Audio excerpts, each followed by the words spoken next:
The sun had barely risen when the soldiers came. The sound of heavy boot marching down our dirty road sent fear to my face. I had never seen so many white men in one place before, and they did not look friendly. My father, Ade, tried to calm us down, but I could see the fear in his eyes. It was 1940.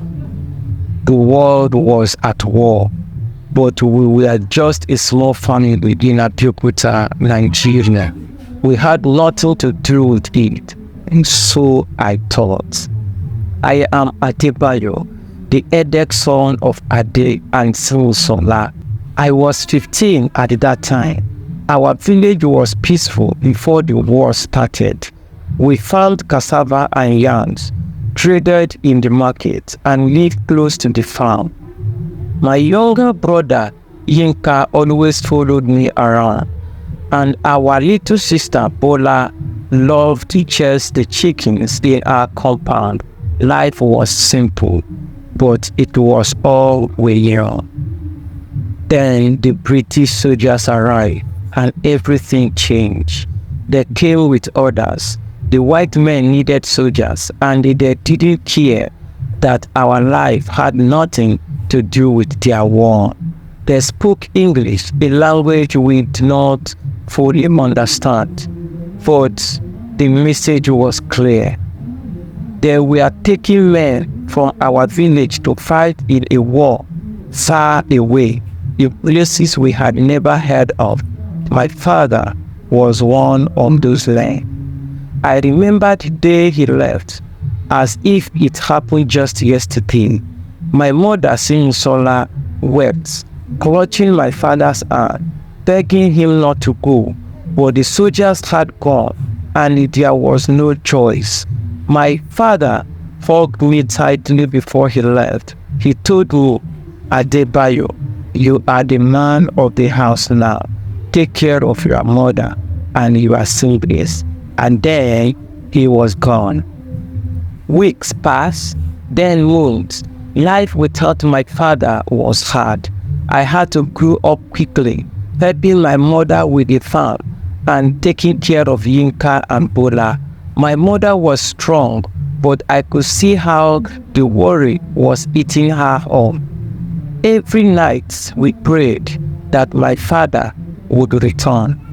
The war felt distant at first, like it was happening in another world, but soon its effects started to reach us. Food became scarce. The British took much of what we harvested, sending it to feed their soldiers. Prices in the market soared, and many families in the village started to go hungry. My mother worked herself to the bone, but there was never enough.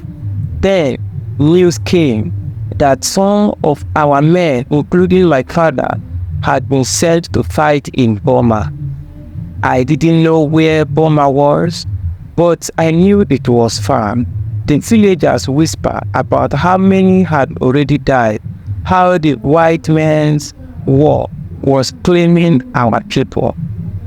Months comes each year, and still my father didn't come back. My mother grew thin. Her once bright eyes dulled for worry. She tried to stay strong for us, but I could see the fear in her heart. One day, a letter arrived. It was written in English, and no one in our family could read it. We had to ask the local school teacher to help. I remembered the way his face fell as he read it. He looked at me with pity in his eyes and said, "Your father, Ade, he is not coming back." My heart stopped. I couldn't breathe. My father was gone. He had died in a land far from home, fighting in a war that had nothing to do with us. My mother collapsed when he heard the news. I tried to be strong, but inside, I felt like a part of me had died too. After that, things were never the same. Without my father, our family struggled even more. My mother did her best, but the sadness weighed on her. I have to take on more responsibility, working harder in the field, and making sure Yinka and Bola were taken care of. The war ended in 1945, but for us, it was too late. My father never came back home again, and the years of hardship had changed us all. Our village slowly began to rebuild, but the scars of the war remain. I often thought about my father, about the life we had before the soldiers came and took him away. Looking back, I realized that we were just one small family caught in the ripple of much larger storm. The world was at war, and even though we were so far from the battlefield of Europe and Asia, the war found us. It took my father, our sense of peace, and our way of life. After the news of my father's death, our village seemed to look something, a kind of hope that had once filled the air. Many families were mourning, some for brothers, some for fathers, and others for sons who never returned. The British soldiers had left, but their presence was still felt. It was as if they had rippled a hole in our life and no one knew how to amend it. My mother, Simisola, became quieter after my father's passing. She still worked in the field, but the laughter she used to share with the other women was gone. She often sat by the fire at night, staring into the flames, her hand working tirelessly at weaving, but her mind far away. We rarely spoke of my father anymore, though I knew she thought of him every day, just like I did. Yinka, my younger brother, changed too. He had always been full of energy, chasing goats around the village and climbing trees with his friends. But after my father left, something in him did. He still played, but he seemed more withdrawn, quieter. It was as if he understood in his young mind that life had become more serious, more fragile.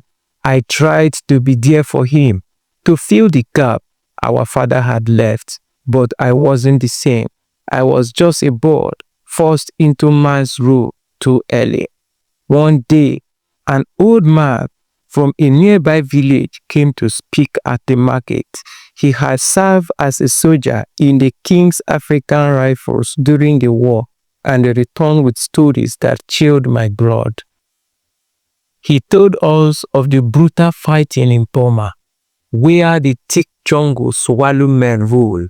He spoke of the long marches through the mud, of the diseases that ravaged the crops, and the battles against the Japanese soldiers. The way he described it, the war was a hell that none of us could truly understand unless we had been there.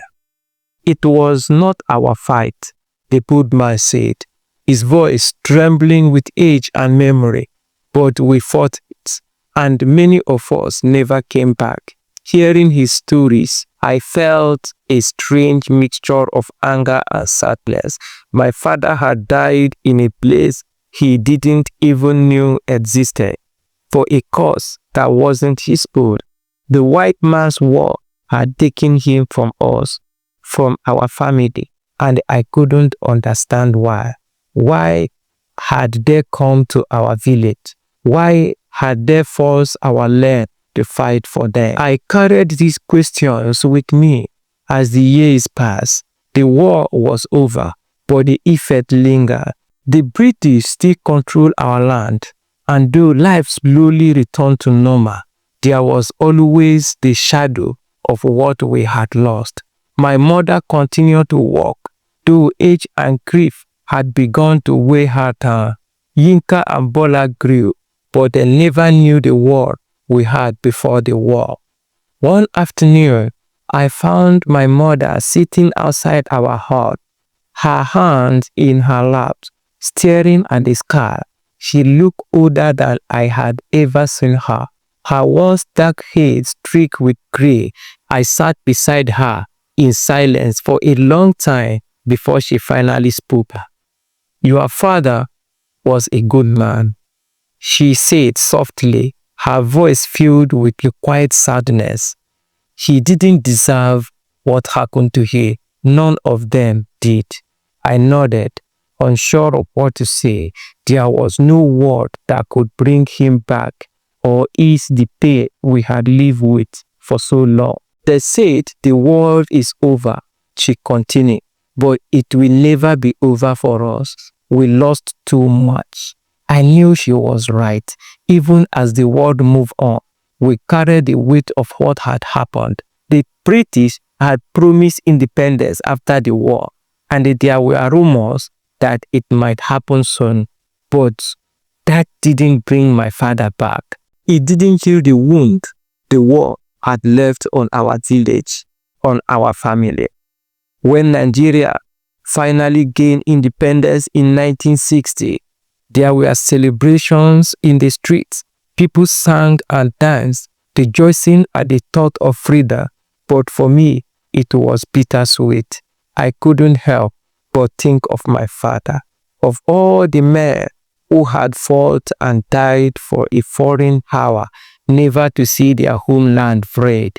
The independence was a victory, but it felt hardly to me. Years passed, but the weight of the war never left us. The stories of what our men had endured in Burma, Ethiopia, and other faraway places continued to echo through the village.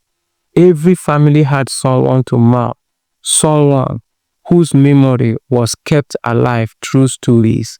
I often wondered what my father had experienced, how he had faced death in a place so foreign to him. But those thoughts only brought sadness, so I tried to push them away, though they always found a way to return. As I grew older, a responsibility of caring for my family deepened. My mother, Simisola, grew older with each passing year. Her body was worn from years of hard labor, and the grief that had weighed on her heart for so long had taken its toll. Yinka, my younger brother, had grown restless. He was no longer the quiet boy who had mourned our father in silence. By the time he was 17, he wanted more than our small village could offer. "Adebayo," he said to me one evening as we sat under the bamboo tree that stood just outside our home, "I am leaving. I need to go to Lagos." Lagos, the city of opportunity, as they called it. It was where many young men went in search of a better life, where they believed they could escape the poverty of the village. I couldn't blame him for wanting to leave. Our life in Abeokuta had always been a struggle, and with our father gone, it was even harder. But the thought of Yinka leaving filled me with fear. He was all I had left of my father's strength and spirit. "You can't leave us," I said, my voice breaking. "We need you here. I need you." Yinka shook his head. "I can't stay here, Bayo. There is nothing left for me in this village. I need to see the world, make something of myself. Lagos is where I can do that." I knew his mind was made up. He had grown into a man who was determined to find his own path, even if it meant leaving the only family he had ever known. I couldn't hold him back, no matter how much it pained me. I just prayed that he would find that he was looking for in that big crowded city. When Yika left, it felt like another piece of my family had left. My mother didn't say much, but I could see the sadness in her eyes. She had already lost her husband, and now Her son was gone too, off to a place that might swallow him whole. Bola, my younger sister, was still too young to understand the depth of what was happening, but she felt the absence. She clung to me more, as if sensing that I was the last anchor holding our family together. Lagos was a world apart from our village. Letters from Yinka were infrequent, and when they did arrive, they were filled with stories of hardship. He worked as a laborer in the dock, loading and unloading ships that carried goods across the sea. The money was little and the city was harsh, but the Yinka never complained. He seemed determined to survive no matter the cost. Back in Abeokuta, life continued its slow grinding pace. The land wasn't as fertile as it used to be, and we struggled to get enough food from our small farm. The effect of the war were still felt in the economy, and though Nigeria was now independent, the British has left their mark on everything. Prices were high, and we barely had enough to get by. One day, a group of men came to our village speaking of new opportunities in the city. They were recruiters looking for laborers to work on new projects, railways, road, buildings. They promised good pay and better life, a chance to leave behind the troubles of the village. Many of the young men in our village were eager to sign up, ready to live for the bright light of the city. I felt the pull too. I had been holding on to this life in the village for so long, trying to keep our family together, but I was tired. I talked to my mother that night. She was sitting by the fire, her hand weakly stirring a pot of soup. The flames flicked in her eyes, casting shadows across her face, which had grew even more lined with age and sorrow. "Mommy," I said gently, sitting down beside her, "what do you think about me going to the city? There is work there. I could earn more money, send it back home." She didn't speak for a long time. The only sound was the cracking of the fire and the soft rustles of the wind through the trees. Finally, she looked at me, her eyes filled with a depth of love and pain that I couldn't fully understand. "You are a good son, Adebayo," she said softly. "You have done more for this family than any boy of your age should have to. But the city can swallow people whole. I don't want to lose you too." Her word hung in the air, heavy with the weight of our past. The city had taken Yinka, and though he wrote to us, he had not returned. My father had been taken by the war, never to come home. The thought of leaving my mother alone tore at my heart, but I knew that staying in the village was no longer an option. There was nothing left here but memories of struggle. "I will come back," I promised her. "I will never leave you alone." With a heavy heart, I left Abeokuta and went to Lagos just as Yinka had. The city was overwhelming, a sprawling mass of people, noise and confusion. It was nothing like the quiet, predictable life I had known in the village. But I worked hard, taking on whatever job I could find, sending money back home whenever I could. Years passed, and the city changed me. I learned to navigate the coast, to survive in a place where survival wasn't guaranteed. Yinka and I met up occasionally, though he had his own struggles. We were two brothers in a sea of strangers, trying to carve out a life that was better than the one we had left behind. But I never forgot my promise. I visited my mother as often as I could, bringing what little I had to help her. She grew older, her body more frail, but she never complained. She would always greet me with a smile, as if my presence alone was enough to keep her going. The years of the war had taken so much from us, but they had also shaped who I was. They taught me that family was more than just blood.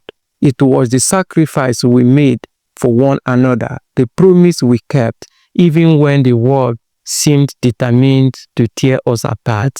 In the end, I understood what my father had always trying to teach me, that life is a constant battle where one scars may never fully healed, but we carry on because that's all we can do. And in the quiet moment when the noise of the city fades and I am left with my thoughts, I still remember the sound of his voice telling me to take care of the family. I like to believe that I did. As I grew older, I tried to pass on the stories of what had happened to my own children. I wanted them to understand that the war was not just something in the past, but a part of our history, of who we were. I told them about their grandfather, Ade, a man who had been strong and proud, who had loved his family and his village, a man who had been taken from us by force beyond our control. The war took so much from us, but it also taught me something. It taught me that no matter how far we are from the battles, the struggles of the world can reach even the smallest village. It taught me that survival is not just about living through the hard time, but about carrying on in the face of loss. And it taught me that family, no matter how broken or scattered, is what hold us together. We may have lost my father to the white man's war, but we don't lose ourselves. We kept going, and in the end, that is what matters most. We were still here, still standing, and still holding on to the memory of those we had lost. That in itself was a victory.